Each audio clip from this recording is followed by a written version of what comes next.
दोस्तों नमस्कार। आज मैं आप लोगों के सामने एक नए विचारों के साथ फिर मैं दोबारा से आप लोगों के पास अपनी बात को पहुंचाने के लिए कोशिश कर रहा हूं। आज वो बात है दोस्तों, जो भारतवर्ष के मूल निवासी लोगों को ब्रेन को हाईजैक करके उनके ऊपर राज करने का जो सिस्टम बना और उन्हें धन दौलत को ले लिया गया और उन्हें जो है कि एक गर्व कराया गया कि आप एक बहुत सम्मानित व्यक्ति हैं। उनके धनों को छीन करके, उनके राजपाट को छीन करके उनको एक एहसास दिलाया गया कि आप एक बहुत बड़े सम्मानित व्यक्ति हैं। जैसे एग्जाम्पल आपको मैं आज बात बताता हूँ। आज आपको राजा हरिश्चंद्र के बारे में जो कहते हैं, रघुकुल रीति सदा चली आई, प्राण जाए पर वचन न जाए।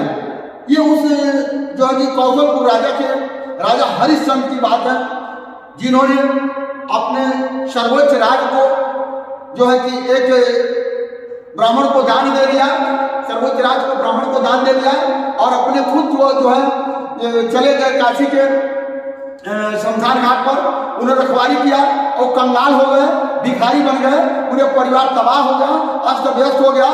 आज वो जो है उस बात को मैं आपको बताने के लिए कोशिश कर रहा हूँ। क्या हुआ? ये छल से उनको राज को ले लिया गया और वो राज लेने वाला कौन था? एक ब्राह्मण। और ब्राह्मण जात एक ऐसी जात है कि आपको आपका ही धन लेकर के आपको गर्व करवाती है, ताकि लोगों को और माइंड तैयार हो और लोग भी जो है कि अपने धनों को उनको दें। तो दोस्तों, ये मेरा मानना है, सभी ब्राह्मण ऐसे नहीं है।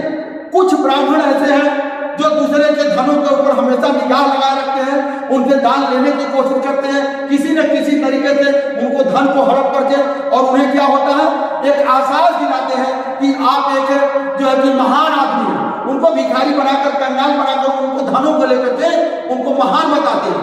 ऐसे जाते हैं। एक बात हम इंडोनेशिया के राजा, जो आज के डेट में इंडोनेशिया है, कभी वो भारत में हुआ करता था, इंडोनेशिया का राजा बलि को ब्राह्मण देवता ने क्या किया? ब्राह्मण देवता ने छल से उनका जो है तीन परग में उनके पूरे राज्य को, पूरे जो है कि साम्राज्य को ले लिया।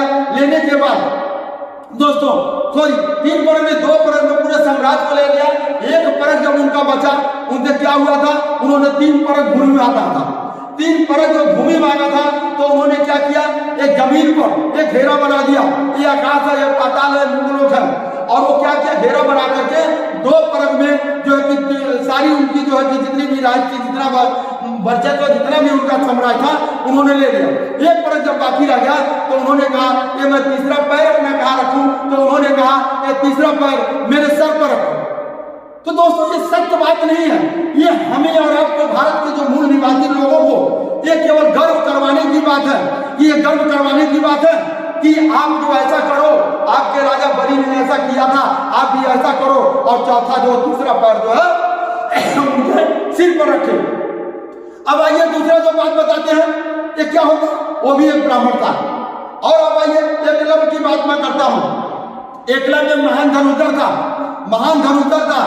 उसका छल से क्योंकि हुआ, एकलव्य जो था वो विद्या में, धनुर्धर विद्या में भारत का वो जो है कि सर्वश्रेष्ठ था। उसके आगे अर्जुन, भीम, नकुल, सहदेव जितने भी लोग थे, धनुर्धारी लोग थे, सब लोग उसके आगे फीके थे। और आप लोगों को पता होगा वो क्या हुआ? वो जंगल में विश्वामित्र की मूर्ति बना करके उन्होंने विद्या को सीखा था, ऐसा कहा जाता है। और उस जो है दान में उसका अंगूठा लिया गया। लेकिन दोस्तों, ऐसा नहीं है, वो ऐसा नहीं है। तो विद्या सीखा, अपने विवेक को सीखा, और उसका जो है कि जबरदस्ती अंगूठा काट लिया गया। और अंगूठा काटने वाला, लेने वाला कौन था? एक ब्राह्मण था। दोस्तों, ये जो है, ये बातें हैं, आप लोगों को ये समझ में आ रही हो। दूसरा ये क्या होता है? चंद्रगुप्त मौर्य का प्रधानमंत्री चाणक्य था। चाणक्य जो था वो बहुत बताते हैं ताकि था, जो कि ऐसा, और चक्रवर्ती सम्राट जो वो सुनता रहा। इसे क्या साबित होता है? यह साबित होता है कि ब्राह्मण को बोलना, ब्राह्मण को मारना, ब्राह्मण को गाली देना, ब्राह्मण के किसी के साथ किसी तरह से अन्याय करना, वो घोर पाप होगा। दोस्तों, ऐसा कुछ नहीं है।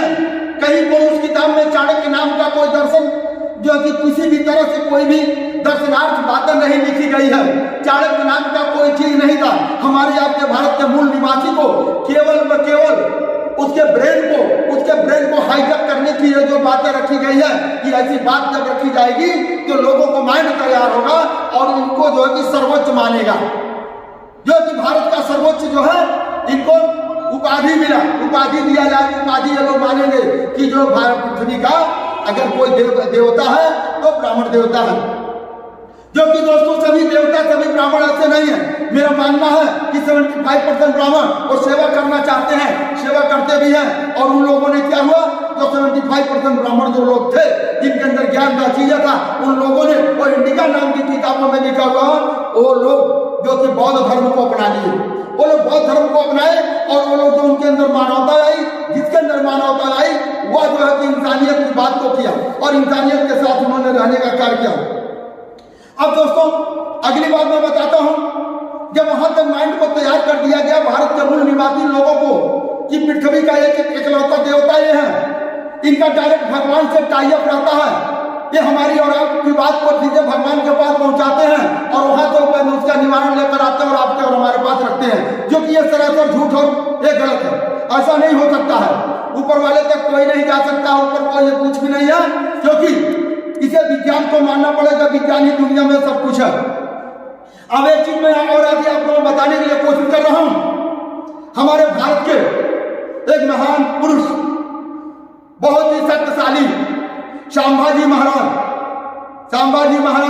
जो शिवाजी महाराज के पिता थे, संभाजी महाराज को मुगल शासक ने उनके राज्य के ऊपर कब्जा करके उनको बंदी बना लिया और बंदी बनाने के बाद उनको केवल 2 सवाल रखते थे, या तो पहला आप मेरे धर्म को ग्रहण कर लो, दूसरा चीज ये होगा कि आप अपनी सेना मुझे दे दो।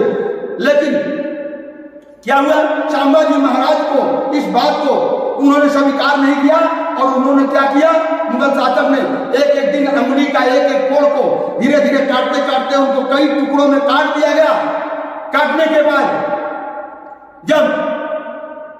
बाद शिवाजी महाराज जो जब तैयार होते हैं वो लड़ाई लड़ते हैं, फिर दोबारा से साम्राज्य को हासिल करते हैं और जब साम्राज्य को हासिल करते हैं तो उनको जब राजगद्दी पर बैठते हैं, जब वो राजगद्दी पर बैठते हैं, उनका राज तिलक होने के लिए बारी आती है, तो जब उनका राज तिलक होने के लिए जब पूरे राज्य में लोग तैयारी बनाते हैं और उस राज तिलक में एक ब्राह्मण को बुलाया जाता है, गंगटक नामक का वह ब्राह्मण को बुलाया जाता है और वो ब्राह्मण जब उनका राज तिलक करता है तो अपने पैर के अंगूठे से उनके सिर के ऊपर लगा करके राज तिलक करता है। ये देखिए, क्योंकि वह नीच जात के थे। आज यहाँ पर भारत के अंदर नीच जात का उसके वो क्या हुआ, ये तब उन्होंने बर्दाश्त किया कि जब उनको पीछे से उनके पूर्वजों के माइंड को तैयार कर दिया गया कि ये जो है एक एकलौता पृथ्वी का ये देवता है, तो उन्होंने क्या किया, पैर के अंगूठे से, फिर मैं कह रहा हूं, फिर मैं यही बात में बता रहा हूं, सभी ब्राह्मण नहीं ऐसे हैं, कुछ सातिर और चालाक जो केवल 25% लोग हैं वो केवल ऐसा घिनौना काम करते हैं, लेकिन जो अच्छे ब्राह्मण हैं उन्होंने बुद्ध धर्म को अपनाया और उन्होंने क्या किया, उन्होंने आज भी अच्छा कार्य कर रहे हैं और कल भी अच्छा काम किए हैं और हो सकता है आने वाला कल भी अच्छा कार्य करेंगे, जो कि ये सरासर अन्याय है। अंगूठे के पैर के अंगूठे से उनका राज तिलक किया गया। दोस्तों और मैं आगे बताता हूं। इसके बाद कहते हैं क्या है कि आरक्षण का जो है कि आरक्षण का जननायक छत्रपति साहू जी महाराज ने उन्होंने अपने राज्य में सभी को अधिकार देने का कार्य किया। उसके बाद भारत के अंदर उस समय क्या था, उससे बहुत पहले था पढ़ने लिखने का, आम पब्लिक को अधिकार नहीं था, आम पब्लिक को पढ़ने लिखने का अधिकार नहीं था, जो कि भारत की पहली शिक्षक महिला सावित्रीबाई फुले हुआ। सावित्रीबाई फुले उन्होंने जो कि पहला जो है विद्यालय खोला और उनको पढ़ाने वाला फातिमा शेख नाम की मुस्लिम की औरत थी। उन्होंने संपूर्ण सहयोग दे करके और कन्या विद्यालय को खुलवाया। उसके बाद भारत के अंदर जो है हमारे जो का विश्वविख्यात जो है कि शिक्षा जिसके पास इतनी सी डिग्री नहीं थी, वो ऐसे आदमी महान आदमी लगाता हुए हमारे जो है कि बाबा साहब भीमराव अम्बेडकर जी ने ये कहा कोई देवी देवता नहीं है, कोई ऐसी शक्ति नहीं है, इंसानियत से बड़ा कोई चीज नहीं है। जिस दिन हमारे भारतवर्ष के वासी लोग इन सब चीजों से दूर हो जाएंगे, उस दिन क्या होगा? उस दिन हमारे भारतवर्ष का नया उदय होगा। और दोस्तों और एक बात मैं बता दूं, फिर तो मैं आपको याद दिलाता हूं, आप लोगों ने श्री कृष्ण का नाम सुना होगा। आप श्री कृष्ण जी को जानते हो, जिसके आप भगवान मानते हो। श्री कृष्ण एक थे, उनकी सुदामा से बहुत अच्छी दोस्ती थी। जब सुदामा जी कृष्ण के पास गए तो क्या हुआ? उसमें लिखा गया जो कि ऐसा नहीं है, वो एक जो है एक चक्रवर्ती सम्राट किसी के सामने पैर नहीं झुकाता, किसी के सामने सर नहीं झुकाता है, किसी के सामने वो खड़ा नहीं होता है। लेकिन चक्रवर्ती सम्राट को वहां पर दिखाया गया, बताया गया, माइंड को तैयार करने के लिए, भारत के मूल निवासी को ब्रेन को हाईजैक करके अपने तरफ आकर्षित करके अपने हिसाब से चलाने के लिए क्या दिखाया गया है? वहां पर यह दिखाया गया है, सुदामा जब पहुंचे तो उनको पैर धो करके कृष्ण ने चरणामृत समझ करके पिया और अपने घरों में छिड़काव किया। ये सरासर अन्याय है। और मैं भारत के मूल निवासी के सभी लोगों से ये मैं कहना चाहूंगा कि ये सब अंधविश्वास और आडंबर और पाखंड में न पड़ करके आप अपने बच्चों को बेहतर क्वालिटी को शिक्षा देने का कार्य करिए। और जब फिर तक बेहतर क्वालिटी का शिक्षा देने का कार्य करेंगे तो आपके आने वाला जनरेशन का नया भविष्य नया उज्जवल होगा। अगर आप आडंबर अंधविश्वास में पढ़ते हैं तो आपका आने वाला जनरेशन का भविष्य का खराब होगा। आज आप देखेंगे चाइना और जापान मुझसे 100 साल आगे है। 100 साल आगे इसीलिए है कि 100 साल आगे होने का उसका मुख्य कारण क्या है? वहां पर 100 साल आगे है, वहां पर केवल बुद्धि का प्रयोग किया जाता है। बुद्ध का मतलब होता है एक वैज्ञानिक। बुद्धा एक वैज्ञानिक है और एक विज्ञान का प्रयोग करके आज चाइना और जापान हमसे आगे है। दोस्तों अगर हमारे वीडियो आप लोगों को अच्छा लगा हो तो इसे कम से कम 2 आदमी को लोगों को शेयर करिए।